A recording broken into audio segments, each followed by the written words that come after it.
وقل رب زدني علما. That's when they are being. That's what they're being extreme.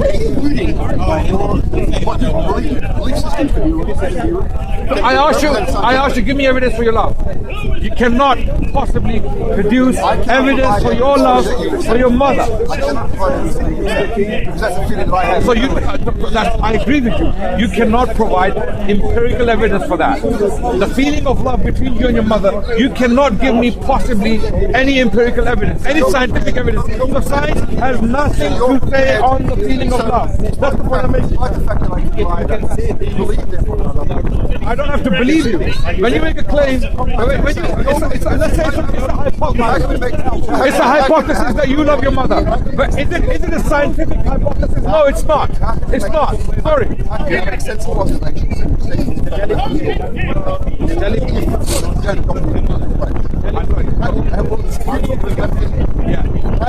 If something comes along and makes a claim that you can go to how can you judge that claim? We can judge that claim by using other forms of evidence. Other forms. Yeah. We're not. No.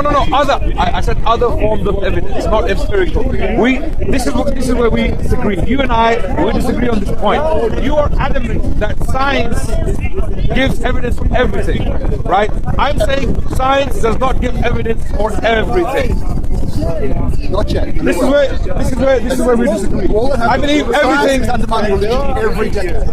Okay, what has science to tell us for the existence of the universe? It tells us that the Big Bang occurred. It only suggests. Science only suggests. But that's now, in theory, I agree it's a theory, but that's the current theory. Big Bang. How many models are there for Big Bang? How many models? Sorry?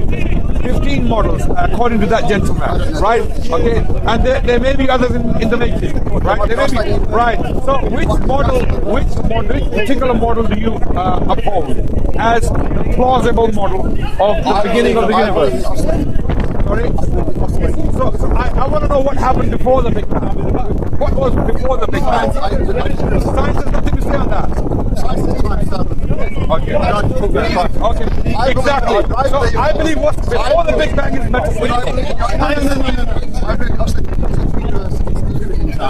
It's infinite.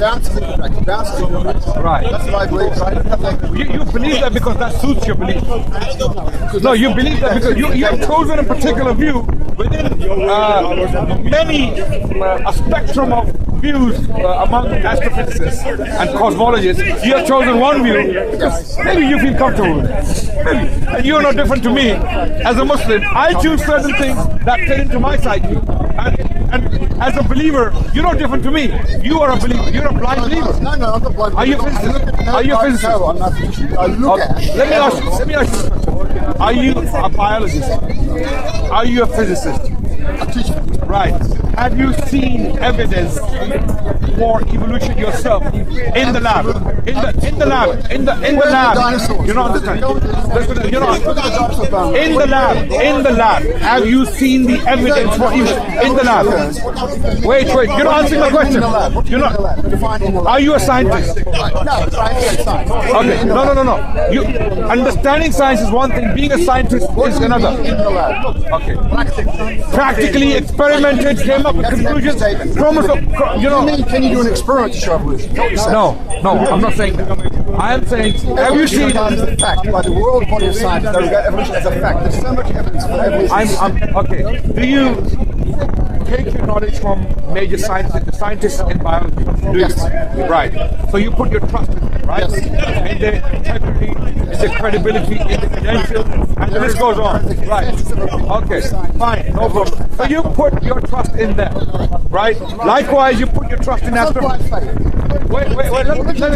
Sorry. Can I continue? Can I continue? You put your trust in the judgment of Generation of science.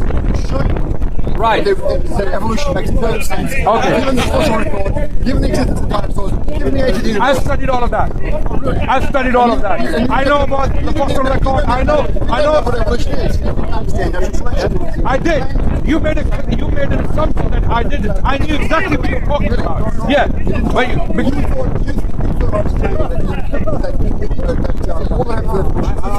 By blind chance we evolved into what we do. That isn't blind, it's directed by adaptation. Thank you. Thank you. When I said chance, do you understand what I'm saying? Do you understand what I'm saying? Okay, if there is no one ultimately controlling the whole process of the creation or the making of the species, they call it that, not creation. I know you're allergic by the word creation. Making of the species.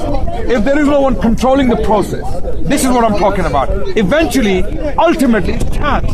It is blind, as you called it. You called it a blind process, right? So blind process is not controlled. It is not maintained. It is not sustained. It is blind, and hence for that reason it is chance. No, it's not chance. It's directed by adaptation. It's directed by adaptation. I mean, there's no plan of directing it. It's directed by adaptation. Okay. When you say it's not chance, what do you mean? I mean because it is controlled. No. I mean, the mutations themselves are random, but the fact that some mutations will survive, some will die. Okay. The ones that survive, I understand that. I got that point. I knew that point. I was aware of that. Okay. I'm making another point which you failed to understand. Ultimately, eventually, when we get to the bottom of it, the making of the species, is it chance or is it maintained control? Natural selection, is it controlled or is it blind chance? Does it happen by chance? It happens by blind mutation. Okay, so who controls it? If it's not chance, it's chance. It's chance. You can call it chance. No. So it may happen, it may not happen. No one actually will. Let me explain further. Let me explain further. As a divine mover. Let me explain further. When I say chance, I mean no one has the will for it to come about, right? No one planned it, no one willed it. It happened by itself, right? That's what we call chance. And I fail to see you as a perfectly created being or species with the intellect, with the consciousness, with cognition, with ability to move around, make decisions, and create sophisticated things by chance. I'm sorry. Intellectually, I find it absolutely absurd to come up with this idea that we are by chance. I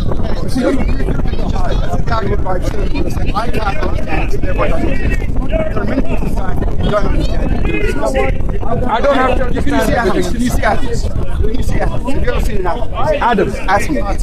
No, I haven't seen them. No. Do you believe they exist? Yes. So you believe you don't see? Yes. I'm the one who's been telling you that I believe in things I don't see. This is what the whole discussion is about. I believe in things I don't see. You don't. The atom has evidence. The existence of the atom has evidence. So why do you believe in it? I'm saying the atom there's evidence it exists. And who told you that it exists? Who told you?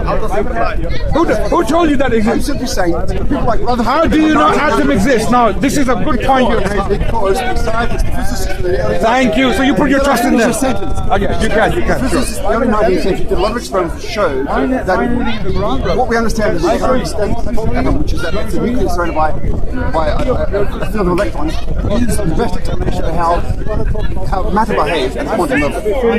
That was a good point. So you basically, eventually, ultimately put your trust in the credentials and the ability of the scientists to tell you what exists and what does not exist, right?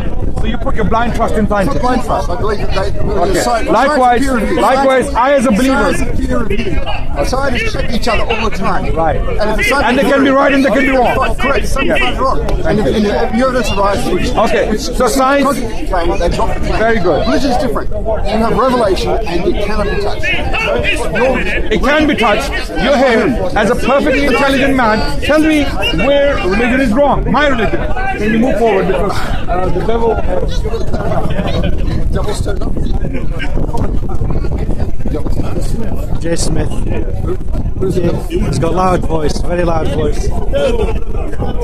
So we'll continue. Where is?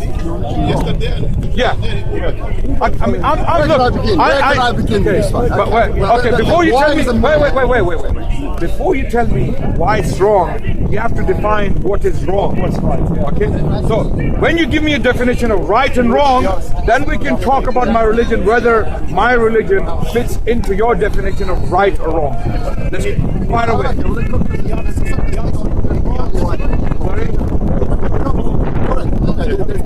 Morally, okay. So where do you get your morals from? When you said something is morally wrong or morally right, morals is a product of society, right? Sorry? Morals arise through society agreeing with a certain mode of behavior.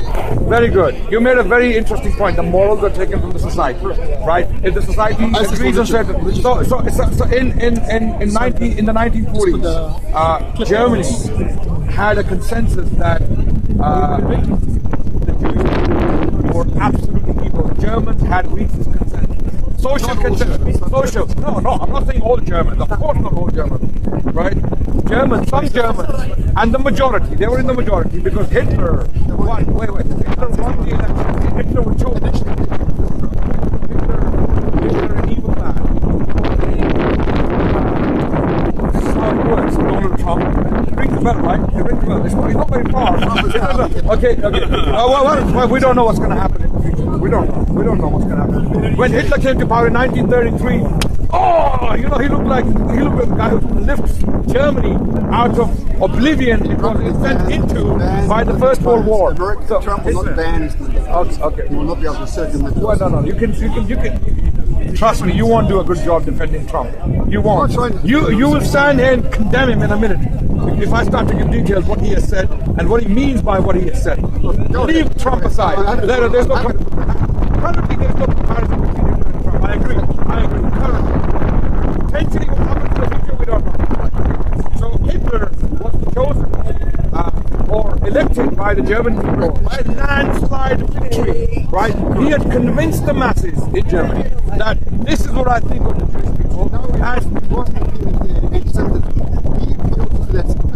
Whatever. I'm saying whatever it was. He was elected in 1933. The Jews were killed in 1940. Whatever it was. I don't care about the details. They didn't elect him because he was anti-Semitic. So socially, when things are agreed upon, sometimes doesn't necessarily mean those things are right.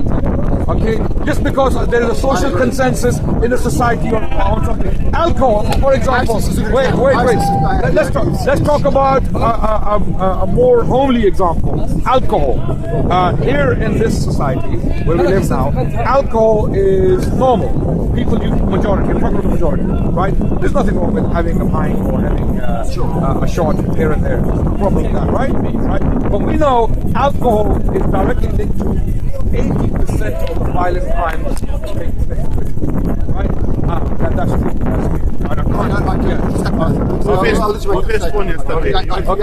Alcohol is directly linked to most violent crimes in this country. Take my word for it. Go and do some research. It is, okay. So now your social consensus point goes down the drain. It doesn't, because morally, you cannot use social consensus to support your morality. No, I agree that there are times. Thank you. So now where do your morals come from? I'm not saying morals are bad. When you say good, it's a circular argument. It's a circle. When you say good, what do you mean? You're going to say when it's moral. And what's moral, you're going to say when it's good. Okay, what is good is moral. What is moral is good. So you're going to go around in circles. Yes, thank you. Otherwise, it is destruction, chaos, on a grand scale. Global says something we try to disagree, such as what the referee claims that women are only worth in court half the living of a man. That referee's wrong if he claims that. I know what you're talking about. So you have misunderstood. Sharia. You have misunderstood that. The same referee tells you. If you paid attention to that referee, just like a woman is absolutely equal to a man in the same court. The same referee. Did you know that, gentlemen? Did you know that? Did you know that, gentlemen? Okay. And not only that. Wait. Let me finish. I haven't finished. The same referee. Can I finish? The same referee tells you that a woman is far more superior than a man in status. The same referee tells you that. You're laughing. So So there's a bigger picture you missed, right? So In chapter 24, wait. So men are allowed to beat women, and men are allowed to mistreat women. And treat them as their property, but they exalt women. Right. Okay. Now, when you're going to talk about these things, firstly, before we get to these things, I'm completely open to these questions, and I will show you why you may have misunderstood these points in our faith, or why you may have understood the referee. That's why you reject the referee, because you don't actually understand the referee. So that's why you don't accept his judgment. Now, before we get to that point, I want to know the standard you are using to judge that referee. Where does that standard come from, and why is that standard worthy of our attention? Why shall we now follow that standard which you have come up with? I see no evidence whatsoever. Sorry? I see no evidence whatsoever. I believe that all morals ultimately stem from that. These are completely different questions now. We are jumping from morality to another question now, God's existence. Now, can we stick to morality? I'm asking you a question. You as an atheist, what standard do you have to judge the referee, or anyone else for that matter, and where do you get the standard from, and why is that standard even true? Are you asking me how we judge a referee, or asking how we morals we don't have referee? Yeah. Okay, let's go to the latter point first. It's often thought that people like themselves, right? We cannot have morals because we don't believe the referee's giving us the external referee's giving us the morals. Why would you not believe? No, but why are we jumping the gun? Why are we going to the referee? I'm talking about your standard. You believe in certain things. You believe referee is wrong. I'm asking wrong based on what? What do you mean by wrong? First of all, I don't believe the referee exists. Secondly, okay, that's another question. But even I don't know you think the referee exists. I'm taking you with your. My thinking doesn't matter. I'm asking you about your thinking. Why do you think things are wrong? What do you mean by wrong? Okay. Morality, as far as I understand, is created by man. We live in communal societies. We make rules and laws for ourselves to regulate the way we interact with each other. And then we call it destruction. You agree? Thank you so much. So we agree. We both agree that men, when they make laws and rules, those rules and laws eventually lead to destruction on a massive scale. They have historically led to destruction. More often than not. More often than not. Okay, let's talk this one. Let's discuss the existing law. Let's discuss the existing law.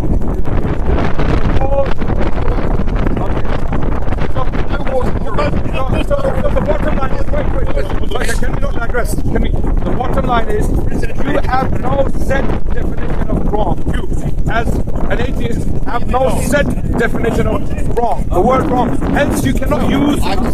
Okay, so what standard do you use to reach that understanding of wrong? I've already shown you that same standard we use for our well-being. That communal standard has led to massacres and genocides of grand scale. Right? I don't need your protection I don't need your protection when you are killing 6 million Jews.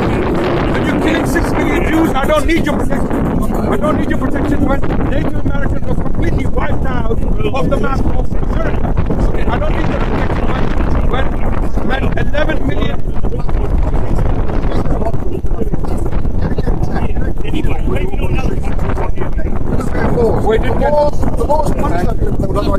I agree. And these laws are very religious in nature. I believe. Okay, did you know in the 10th century of God, in the Islamic by the way, this is not my doing. We started talking. So in the 10th century of Baghdad, we had discussions. Are you listening? Between atheists, Christians, Jews, so-called heretics, and Muslim theologians, having debates between each other in a perfect harmony, coexisting with each other, and no problem. No one's torturing them. Did you know we didn't have any witch burnings in the Islamic land? We didn't have any heretic burnings. That was all happening in Europe. Okay, and then after.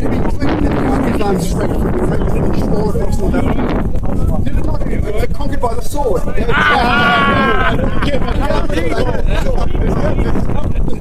That's a good one. When you say Islam, that's a good question. Have a discussion. That's a good question.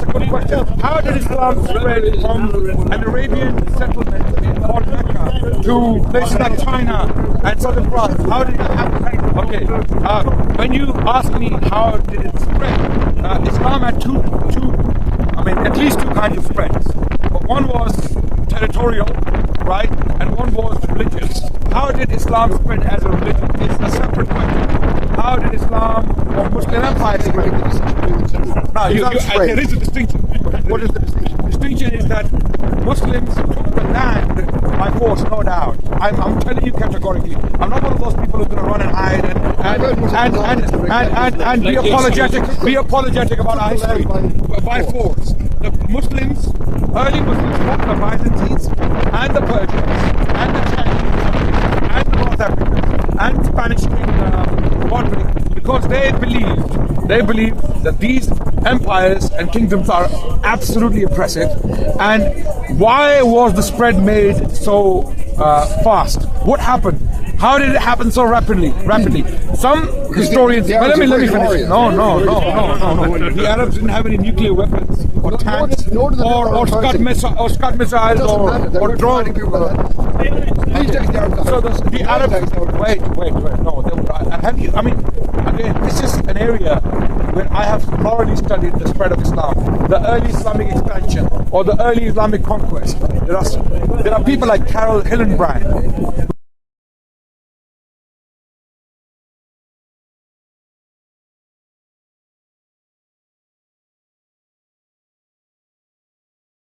Who has written on this extensively. She stated that the Arabs had no special weapons to conquer the Byzantines and the Persians simultaneously, the largest standing armies on the planet. The Arabs had no special weapons. One of the reasons historians forward for this rapid expansion of the Arabian Empire is that these empires were very oppressive, and the people on the land, the peasants supported the expansion.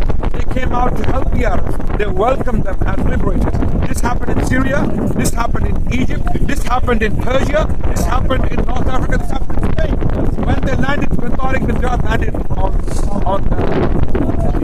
Spanish territory, the Jewish people, the Jewish people came forward to welcome them as liberators. So this is how the expansion was facilitated. This is the Islam since when? Wait, that's a very good question. Since when? No, sir. For over 1,000 years. This is where we get some education, right? A lot of people come with misconceptions in their minds, and then they get some education. And in return, I get education. I get taught by many people here. I come with misconceptions, and I'm corrected so many times. This is why I love the park. Jewish people for over 1,000 years, listen to me carefully, 90% of the Jewish population of the world lived under the protection of Islam for over 1,000 years. Who says so? A Jewish historian called Bernard Lewis in his book, The Jews of Islam.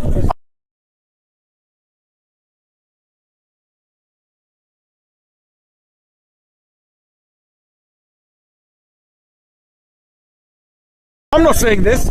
The Jewish golden age was in Spain, in Al-Andalus, what they call the ornament of the world, okay, where the Jewish people were writing in the Arabic language, in the Hebrew alphabets. The alphabets were Hebrew, but they were writing in the Arabic language. Like Maimonides, he wrote in the Arabic language, a guide for the perplexed. He wrote this book. So, major Jewish scholars and academies, the oldest academy, Jewish academy in the world, where it was, in Baghdad, in Iraq, Babylonia. The Jews existed in Iraq for as late as 1940s. After the creation of Israel, the relationship went sour. Things went sour. Muslims, because of Palestine, they started to have, and then the Jewish people, some Zionists hijacked the Jewish religion for their cause. So these are political issues. Historically, anti-Semitism is a European phenomenon. It's a Western phenomenon. No, it's not an Islamic phenomenon. I'm sorry. This is what anti-Semitism is a European. Anti-Semitism existed in Europe from the day one. Jews were accused of dicide, which means killing of God. Okay, so Jews were accused of that, repeatedly tortured. The books were burned throughout the Middle Ages. They were banished from England by Edward I, and then from France, and then where did they go? The question is, where did they go? They went to the Muslims. They went to Spain, and afterwards, when they were expelled by Ferdinand and Isabella in Spain, they went to the Ottomans. So a large Spanish Jewish community ended up in Jerusalem or in Salonika, and even Morocco. So Tunisia, Morocco, everywhere. Yes. So the point is, your point, you have a misconception about our history. Islam. I asked you how Islam spread. You said it spread territorially and religiously. Yes. Now you're saying So the religion of Islam. So you say you conquered lands. Yes. Yes. So you were Muslims liberated. Destroyed the local population. Yes. How do I know this? Muslims were in power in Egypt for until now. Okay, since right? The oldest Christian community in the world, arguably the Coptic Christian community. Muslims were absolutely in the history forced the entire population of Islam to do it. The oldest churches in the world are in the Muslim world. They were not demolished, right? Okay, It's now the Muslim world. Thank you, but it has been the Muslim world for the last time. Even the Crusades, which are very fond of calling music aggression by the West against Islam, that was all they were doing is trying to reclaim Jerusalem, which had been taken from them by the Arabs in the first place. Islam had conquered Jerusalem. They were responsible for that. When did Islam conquer Jerusalem? Of course they did. When? In the 9th century. Oh, sorry. Islam, Muslims took Jerusalem in the 7th century, 636 CE. Exactly. And how can you call Crusades a response to that when Crusades are taking place in the 11th century? There's a gap of 5 centuries between the early. So there's no response. By the Pope. By the Pope. And by the king. Right. So we So what reclaim happened? the Holy Land from the Israelites. Right? Okay. Which is what you guys call us. But that's What's your name? great. Greg. When the Crusaders came into the Middle East, you know what happened? The Jews fought them, the Muslims fought them, and the Middle Eastern Christians fought them because they saw them as barbarians who have come to disrupt the peace. Sorry? Yes, they fought. Armenian Christians fought against the Crusaders because they had a perfectly harmonious existence with the Muslims. Muslims are not, the Holy Sepulchre. The Holy Sepulchre. And again, all of these things. I'm surprised that an intelligent man like yourself hasn't been able to so far study the history of Islam thoroughly to see this side of the picture. Okay, what you see, I don't blame you. What you see on the media, a bunch of Islamophobes going around, including atheistic activists. Some of these atheist activists put up videos of Richard Dawkins, Sam Harris, Christopher. So you agree with Sam Harris when he said that we should preemptively nuke the Muslims? What did he say? What did he say? Shall I read what he said? Okay, what did he say? What did he say? But if he said it, if he said it. I said he didn't say it, so how can I say that? If he said it. Okay. Find where Sam Harris claims we should nuke the Muslims. He said preemptively we should nuke the Middle Eastern countries. Find me a quote who said that. If he said it, Sam Harris on nuking the Muslims. It's very easy. Google, Master Google. Google. I prefer to Google. Same Hillary Clinton. She said she wants. Sam Harris is the voice of reason in the sea of. Let's see how reasonable he is. Sam Harris on nuking the Muslims.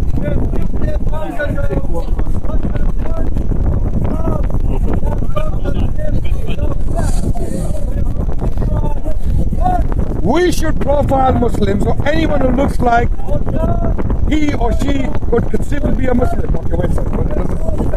Wait. It's there.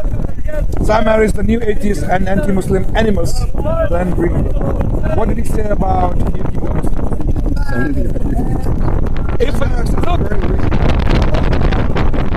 I'll show you the quote.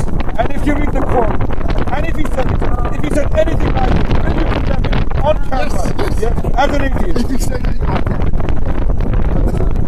Very reasonable. I've read his books, I got the oldest books.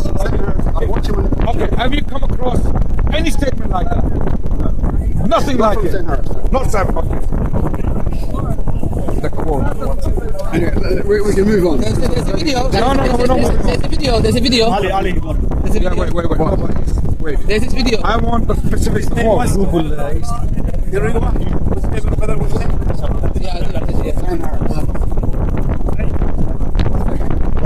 He's a New York scientist who writes about religion. He wrote The End of Faith. You want to kill us all? He doesn't want to kill. I just said he doesn't want to kill you all. You're not listening. But he finds a lot of fault in Islam, as do I. He finds a lot of fault in religion generally, as do I. Hillary Clinton said something. He didn't say kill, it wasn't Look, it's very easy for you guys to come out here and make these wild statements. I want to see evidence. She made it. Give me the video. I'm listening to it. So America didn't say that. He was asked about this on that very video he's talking about, and he responded to it. That I didn't mean that. He said something. If I wrote something like that in one of my books, you know where I would go? Any idea? Any idea? Her Majesty's pleasure. Guantanamo. They would have to open a new prison for me. They would have to make a new one for me. You see? You see the world we're living in? We're not moving on. We're not moving on until I find the quote. We're going to be here a long time. No, we're not going to be here a long time. I'll Google it, so it's like Sam Harris. Nuclear first strike. Yeah, look. Let's go to the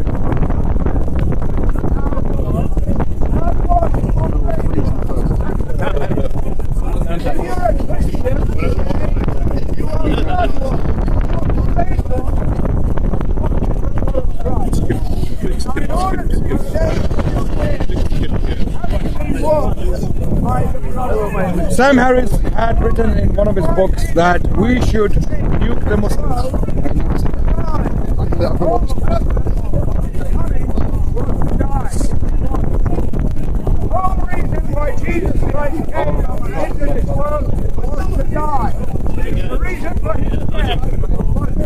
This isn't all mistaken in you guys.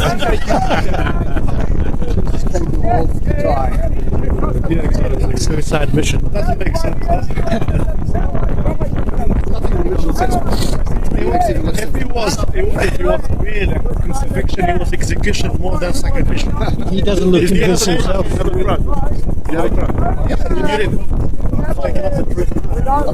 Because these quotes they don't know. For example, the history of the women. I mean, for guys, can someone find the quote? Nuclear. It's not all the time. This is a certain transaction, a trade transaction, but this is not all the time. Because you will find in the Quran as well, saying to the woman that you have to. It's not all the time something which is we will say. In Sharia law, The man divorce a woman. the man divorces a woman either by himself divorcing her, No. yeah, and then as well she requests her divorce as well. So it's both right. She could do by Okay, here it is.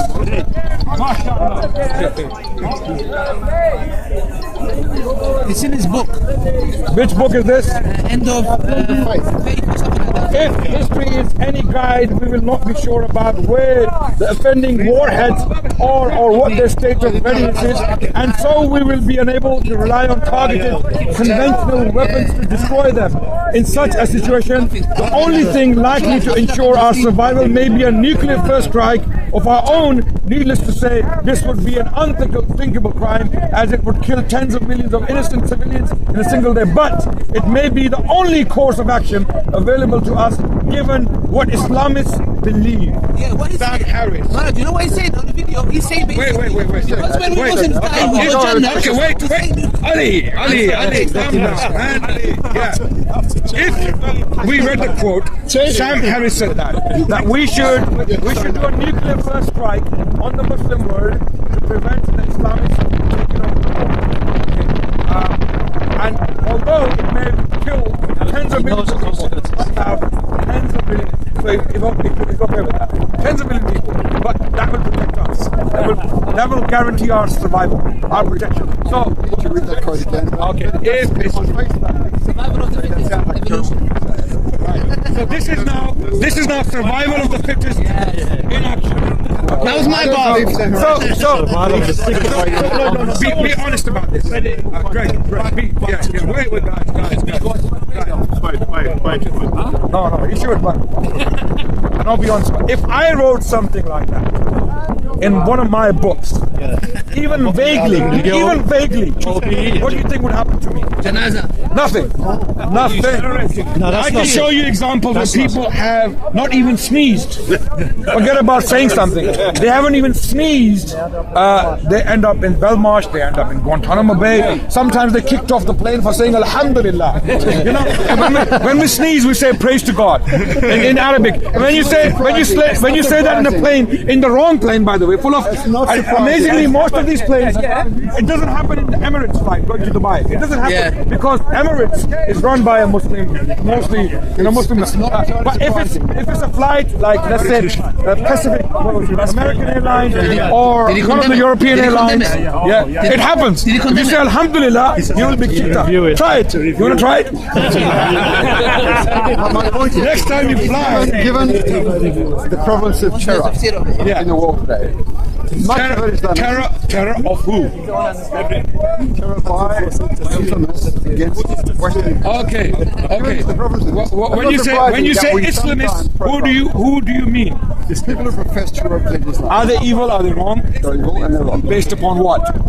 What do you mean they're wrong? Okay, exactly. You're going to come back to community. This is why, with an atheist, with an honest atheist,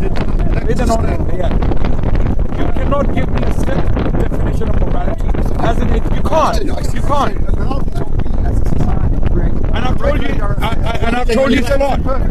No, I'm not saying it's imperfect. I'm saying it's destructive. Mark my words. I'm not saying it's imperfect. That's a polite way of putting it. I'm saying it's destructive to put it as it is. If instead we throw away any concept that we're able to make our own laws and rely solely on Why don't we look at laws that work? Why don't we look at laws that work? allegedly that come from some mythical god or creature beyond our ken. Put God aside. Put God aside for a second. Wait. Let's say God, for argument's sake, God doesn't exist. For argument's sake, we have let's say, for argument's sake, as an atheist, as an honest atheist, you want the best for humanity. I agree. Okay, and I would agree with that. And for that, we need to look at different legal systems in different times and different places and see which one worked the best. Put God aside for a second and see which one works the best. Which one enabled humanity to coexist, live in peace, and make progress in due course. Okay.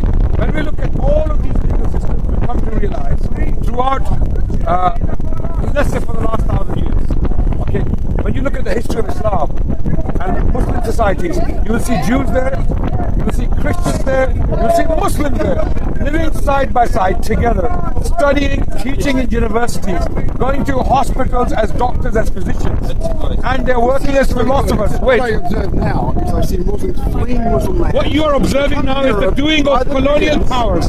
It is the doing of colonial powers. Okay, wait. Muslims, when does our history start? When does our history start? Thank you very much. It starts in the 7th century. It doesn't start in the 1990s, since the bombings going off, right? Kamikazes were there before us. Tamil Tigers have been doing it for a long time. Maoist rebels in India have been doing it. FARC rebels in Colombia have been doing it. So we are not the only victims, or we're not the only culprits here. Okay. And it's done by Muslims on other Muslims, right? Yes, there's Muslims. Wait. As you already acknowledged, our history starts in the 7th century.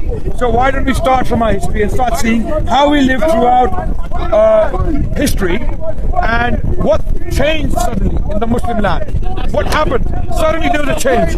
There's a war in Iraq, there's a war in Syria, there's a war in Yemen, there's a war in Libya. What happened? So let's go to the causes. And when you honestly study the causes, you'll come to realize that it is not our doing. We don't want that for the world. We as Muslims, we want peace, we want harmony, we want love, we want compassion to rule. We don't want destruction, terror, and cruelty to rule. So what's happening in the world is not our doing. And what has been happening in the world is also not our doing. He don't know what he's doing. No, it's not. It's ISIS. A better question would be, is ISIS a creation of Islam? The answer is no.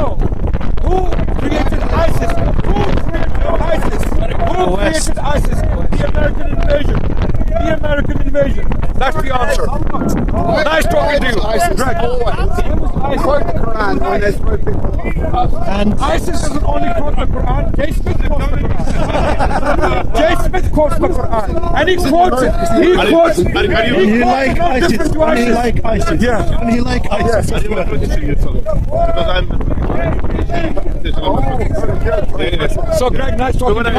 When I saw you, the Jazakallah. That's Naveed. This is a must read. This is a must read. Howard Zinn, United History. I'm still a student. I'm still there. Very nice talking. By the way. No hard feeling. No hard feeling. No, I really enjoyed it.